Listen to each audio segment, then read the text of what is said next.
The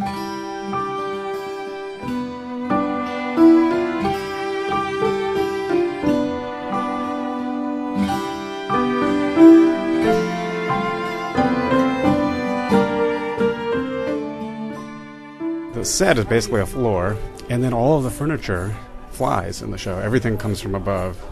And so we have, the dining room table where Helen has all these tortured meals with her family that flies in with all the chairs attached. The bed, the desk, the lawn furniture, all the other chairs, they all fly in. And when we're done with them, they fly right back out. And then the few other things that we need in the show, there are a couple of doors. There's a water pump. There's a window that Anne Sullivan has to climb out of. All these things come up out of the floor on lifts.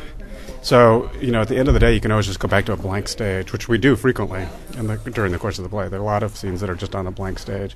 And then there are other scenes, where there's quite a bit of stuff that flies in. But anyway, so it's a complicated tech because stuff is always moving. And we have a lot of cues where things are flying in or out.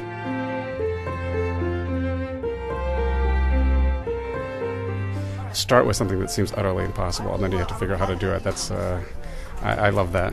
To me, that's sort of why one wants to do work in the theater, is to figure out those challenges.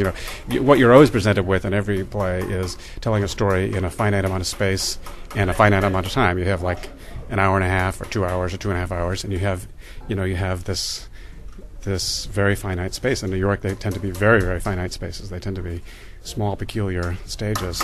But that's part of the puzzle that's so exciting about the theater, is telling the story within those parameters.